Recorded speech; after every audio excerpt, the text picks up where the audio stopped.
नमस्कार, स्वागत है आप सभी का हमारे खास चुनावी कार्यक्रम सत्ता का एमपीपीएल में।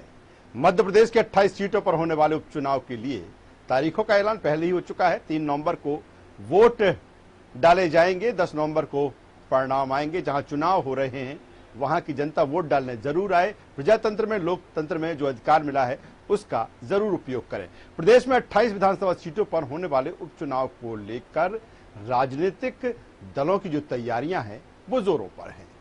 शय और मात का खेल कह दे, वादे दावे आरोप प्रत्यारोप सब कुछ इस चुनाव में है। ये चुनाव मध्य प्रदेश की सियासत की नई दिशा तैयार करेंगे। इन चुनावों पर शिवराज सरकार का स्थायित्व भी टिका हुआ है। ये चुनाव बागी विधायकों का भविष्य भी तय करेगा। हमारे इस खास कार्यक्रम के जरिए हम 28 सीटों पर हो रहे चुनावी गणित को टटोलने की कोशिश करेंगे और जानेंगे इस चुनाव के मुद्दे और राजनीतिक दलों की क्या है दावे। सत्ता के एमपीपीएल में आज हम बात करेंगे भिंड जिले में आने वाली विधानसभा सीट गोहद की। यह सीट अनुसूचित जाति वर्ग के लिए आरक्षित है। इस सीट में अधिकतर बीजेपी और कांग्रेस उम्मीदवार ही जीतते आए हैं, लेकिन एक बार बसपा उम्मीदवार ने भी यहां से बाजी मारी है। 2018 विधानसभा चुनाव में कांग्रेस की टिकट पर विजय हुए रणवीर सिंह जाटव अब बीजेपी का चेहरा है। सत्ता का एमपीपीएल में आगे बढ़ने से पहले समझेंगे गोहद विधानसभा के अंकगणित को। कुल मतदाता 2,25,000 के करीब, पुरुष मतदाता 1,23,000 के लगभग, महिला मतदाता 1,02,000 के करीब। कुल मतदाता 2,25,000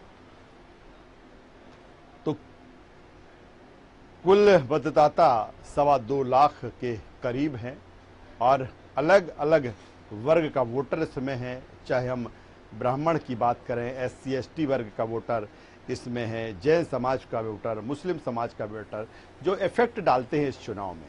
गोहद विधानसभा सीट की अगर बात करें तो यहां मुकाबला त्रिकोणीय होता दिख रहा है।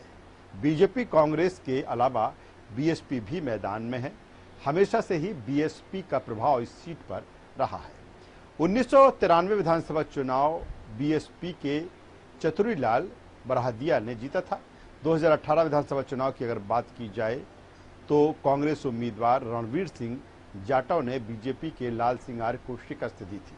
विस्तार से जानते हैं इस सीट की तासीर को।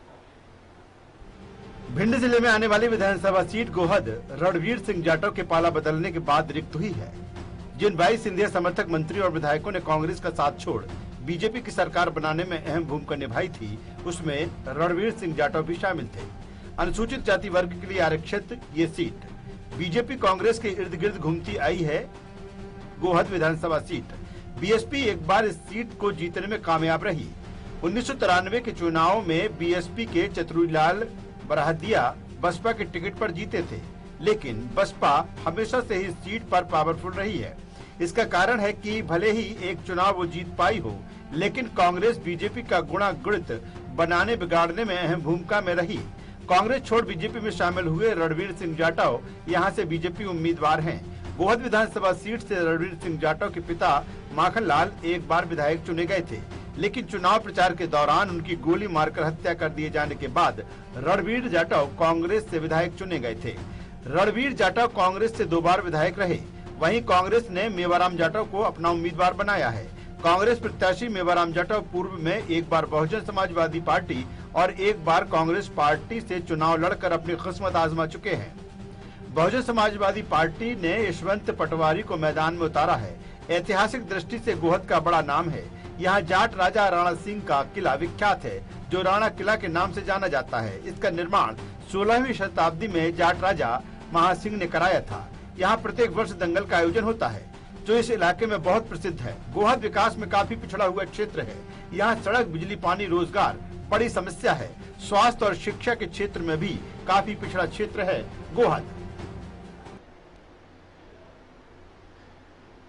अब एक नजर डालते हैं गोहद विधानसभा सीट की इन अहम बातों पर। कई मायनों में रोचक साबित होगा गोहद का चुनाव। भिंड जिले में आती है गोहद विधानसभा। अनुसूचित जाति वर्ग के लिए आरक्षित है सीट। रणवीर जाटव के पाला बदलने से रिक्त हुई सीट 2018 का चुनाव कांग्रेस टिकट पर जीता था। 2018 में बीजेपी के लाल सिंह आर्य को हराया था। सिंधिया समर्थक हैं रणवीर सिंह जाटव। रणवीर सिंह जाटव इस बार बीजेपी से मैदान में। कांग्रेस ने मेवाराम जाटव को बनाया उम्मीदवार। बीएसपी ने यशवंत पटवारी को मैदान में उतारा। त्रिकोणीय मुकाबला होने की उम्मीद। 1980 में बीजेपी के श्रीराम जाटव विधायक चुने गए थे। 1985 में कांग्रेस के चतुर्भुज बतकारिया विधायक बने। 1989 में एक बार फिर कांग्रेस ने बाजी मारी, सोपत जाटव चुने गए। 1990 में बीजेपी के श्रीराम जाटव निर्वाचित हुए। 1993 में बीएसपी के चतुरीलाल बराहदिया निर्वाचित हुए। 1998 में बीजेपी के लाल सिंह आर्य विधायक बने। 2003 में लाल सिंह आर्य एक बार फिर निर्वाचित हुए। 2008 में कांग्रेस ने बाजी मारी, माखनलाल जाटव यहां से निर्वाचित हुए। 2013 का चुनाव बीजेपी के लाल सिंह आर्य ने जीता और मंत्री बने। 2018 में कांग्रेस की टिकट पर रणवीर सिंह जाटव निर्वाचित हुए। रणवीर सिंह जाटव अब बीजेपी से मैदान में। 2 साल के भीतर ही यहां की जनता एक बार फिर वोट करेगी। जनता क्या सोचती है इस चुनाव को लेकर, किस आधार पर वो वोट करेगी और क्या है इस क्षेत्र की बड़ी समस्याएं। गोहद की कहानी जनता की जुबानी। अभी आपके यहाँ क्या विकास हुआ है? कछु विकास नहीं है, जल्दी तो सड़क खुद गई।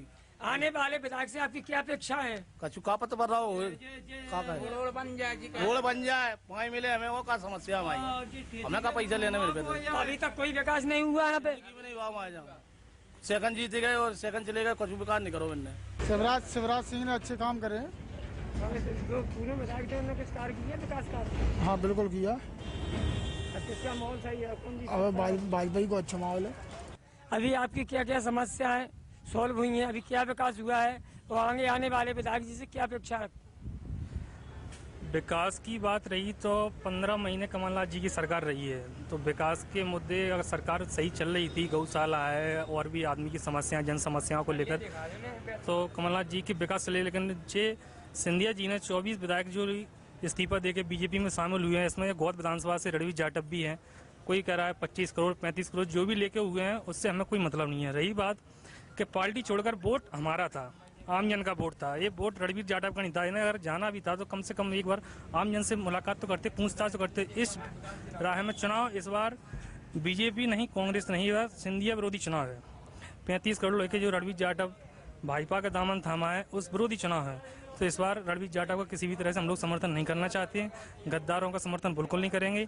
जो जनता का नहीं हुआ वो भला सरकार का कैसे हो सकता है। हाँ, हमारे यहाँ क्या है, मो क्षेत्र से तो यहाँ अच्छा माहौल बना हुआ है बीजेपी का, क्योंकि शिवराज सिंह ने अच्छे काम किए, 4000 किसानों को दिए। यहाँ का माहौल तो बहुत अच्छा है। बीजेपी यहाँ से जीतना चाहिए उपचुनाव में। और अभी विधायक रहे, उन्होंने भी कार्य कराया, यहाँ कॉलेज बनाया है, सब कुछ तहसील बनी हुई है। ये नवीन कार्यक्रम हुए हैं, बहुत अच्छे हुए हैं मौके लिए, और पानी की व्यवस्था हो रही है यहाँ पर।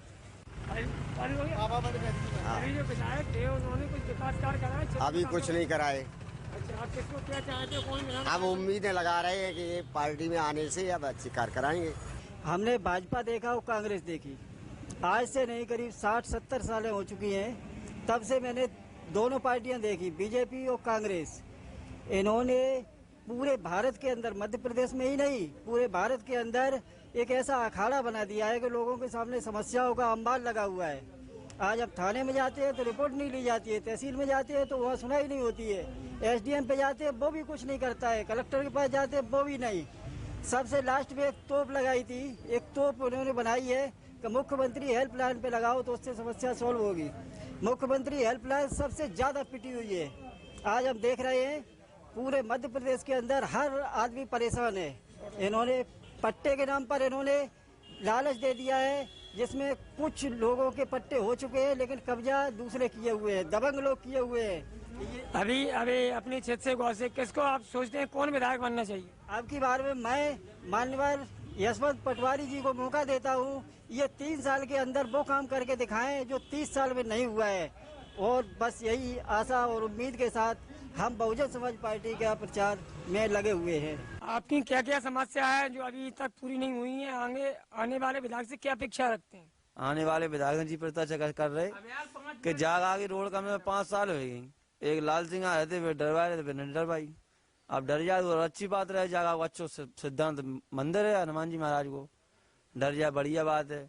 पानी आने आए, जनता परेशान, पानी की ज्यादा परेशानी, रोड दरी खुद ही खुदाई, बता रोड नहीं डर पाई। साल 1.5 साल भाई जाते, 2-3 साल भाई जाते। विधायक आते हैं, देख जाते, हाँ ठीक है चले यार। अभी कई विधायक रहे, अभी तक कोई विकास नहीं हुआ। आपके किसी विधायक ने कोई विकास नहीं किया। अब तक कछु विकास नहीं भाव, नहीं रोड खुद ही खुदाई, जी विकास भाव, ये रोड खुदवा नहीं, जी विकास भाव, लेकिन रोड कहूँ बनी नहीं है।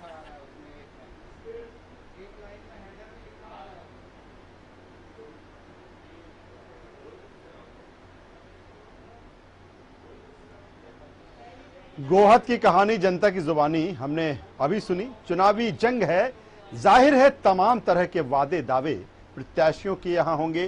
अब दोनों ही दल बीजेपी कांग्रेस किसे आधार बनाकर वोट मांग रहे हैं, साथ ही बीएसपी भी मैदान में है। और जिस तरह से पहले भी हमने जिक्र किया कि बीएसपी गोहद विधानसभा सीट पर काफी असर डालती है।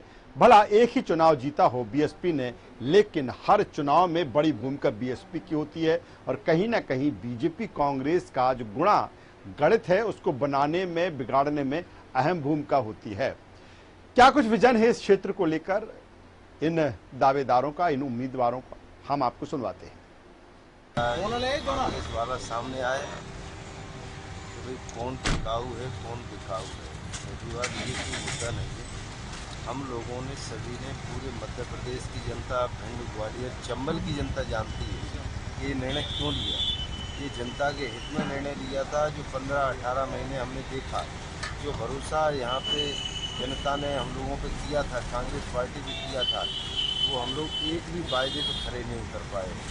पूरी झूठी घोषणाएँ हो गई, ऋण माफ़ी झूठी हो गई, विवाह कन्या पे संबल योजना खा गए कमलनाथ जी, बड़ी शर्म आने लगी थी। इसलिए हमने जो फैसला लिया, जनहित में लिया, जनता के हिसाब से निर्णय लिया, तो जनता का पूरा आशीर्वाद मेरे ऊपर है, भारतीय जनता पार्टी के ऊपर आशीर्वाद है। देखिए, ये जो चुनाव है वो बिकाऊ विरुद्ध टिकाऊ का चुनाव है। यह चुनाव लोकतंत्र और देशतंत्र के बीच में चुनाव है।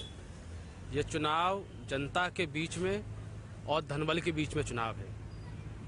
तो साफ साफ सी बात है, गोहद की जनता एक ऐसे प्रत्याशी को बिल्कुल नहीं चाहती जिसको पहले उन्होंने चुन के भेजा। पहले तो उनका वोट लिया, बड़े बड़े वादे किए और उसके बाद पैसों के लिए बिक गए और विधायकी छोड़ दी।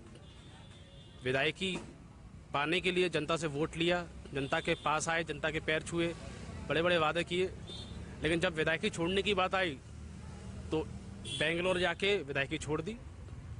आज वो लोग फिर से जनता के बीच में हैं, फिर से जनता के बीच में वादे कर रहे हैं। जनता उनसे सवाल कर रही है, जहाँ जहाँ वो जा रहे हैं वहाँ पूछ रही है कि पहले भी वोट मांगने आए थे, आपको चुनाव जिताया, हमने विधायक बनाकर भेजा, प्रतिनिधि बनाकर भेजा, आपने जनता की कौन से काम किए। जब वोट मांगने के बाद विधायक बन गए, अब छोड़ने की बात हमसे पूछा नहीं। तो इसलिए साफ साफ सी बात है कि जनता का पूरा मत इस समय कांग्रेस पार्टी की तरफ है। यहाँ के जो प्रत्याशी हैं श्री मेवाराम जाटव जी कांग्रेस की तरफ से, वह भारी मतों से चुनाव जीतने वाले हैं और जनता उन्हें चुनाव जिता रही है। हमारे साथ बहुजन समाज पार्टी के प्रत्याशी यशवंत पटवारी जी हैं। उनसे ही जानते हैं यदि आप पे जनता विश्वास करती है तो उनका क्या विजन रहेगा, क्या वो विकास कराएंगे, क्या जनता उनके साथ क्या करेंगे जनता के लिए। जी पटवारी जी बताइए। पहले तो आपको मैं धन्यवाद देना चाहता हूँ कि आपने मुझे ये सारी बातें पूछने की कोशिश की।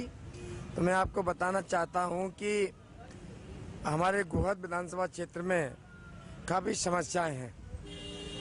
गोहद में पानी की सबसे बड़ी समस्या है और दूसरे नंबर पे किसानों की ये समस्या है कि जो जंगल की जो गायें हैं वो हमारे किसानों की फसल को उजाड़ देती हैं। सरकार ने वादा किया था कि हम बड़ी बड़ी गौशाला बनवाएंगे और हम गायों को इकट्ठा करके उनको बंद करा देंगे, हमारे किसानों की समस्या को हल हो जाएंगी, लेकिन अभी तक वो कोई समस्या का समाधान नहीं हुआ है। और मैं समझता हूँ कि ये कांग्रेस पार्टी और बीजेपी ये दोनों ही एक दूसरे की आपस में लड़ाई करती है, ये समस्या को हल नहीं कराना चाहती हैं। इनकी दोनों की लड़ाई के चक्कर में हमारी क्षेत्र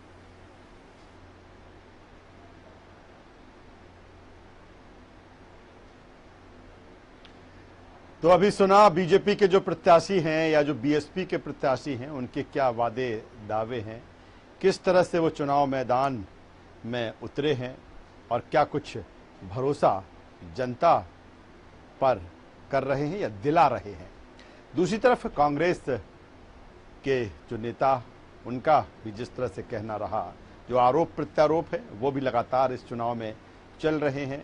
एक तरफ विकास की अगर बात की जाए तो विकास की चीज़ें मुझे लगता है कि काफ़ी पीछे हैं। वादे दावे और आरोप प्रत्यारोप का दौर ज़्यादा इस चुनाव में।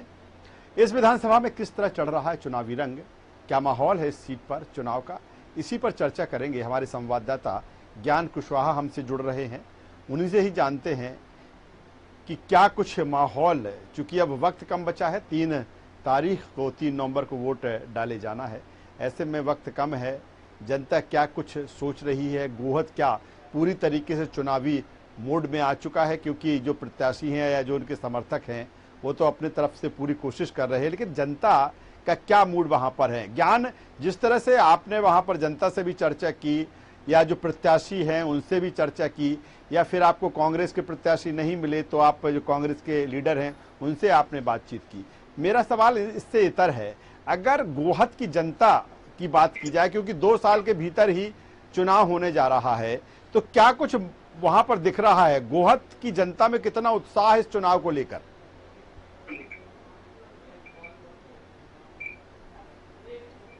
ये सोच रही कि अभी 2 वर्ष पहले चुनाव हुए थे जी, तो उसमें चुनकर रणवीर यादव को भेजा था, लेकिन उन्होंने माधवराव सिंधिया के साथ में कांग्रेस से इस्तीफा देकर भाजपा ज्वाइन कर ली।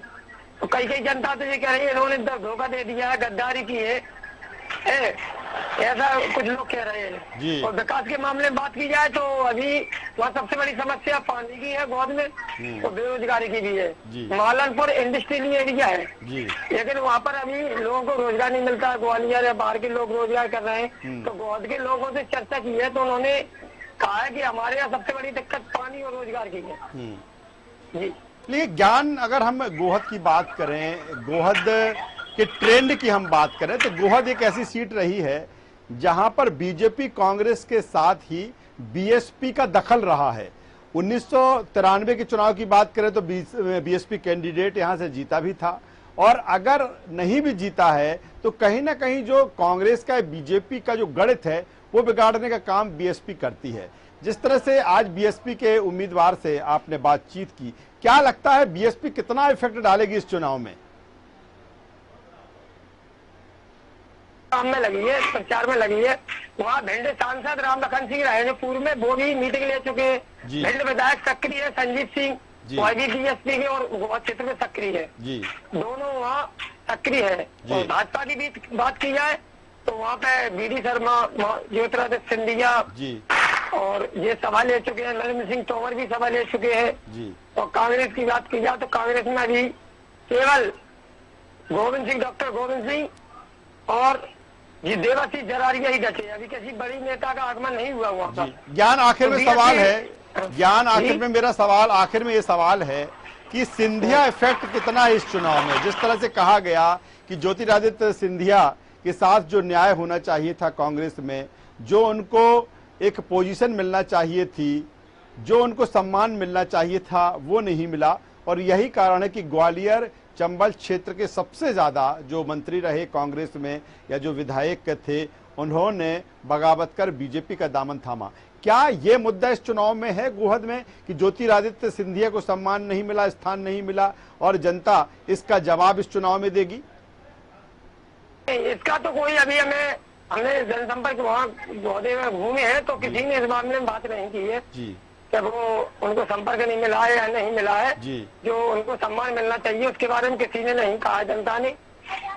चलिए ज्ञान, बहुत शुक्रिया इस तमाम जानकारी के लिए। तो गोहद की जनता का आशीर्वाद किसके साथ होगा ये तो चुनाव के बाद उसके परिणाम बताएंगे, लेकिन इतना जरूर है कि यहाँ मुकाबला दिलचस्प और रोचक होने वाला है। सत्ता का MPPL की इस खास पेशकश में आज बस इतना ही। कल फिर आपसे रूबरू होंगे एक नई विधानसभा की चुनावी पड़ताल के साथ। तब तक के लिए दीजिए हमें इजाजत। नमस्कार। खबरों का सिलसिला लगातार जारी है।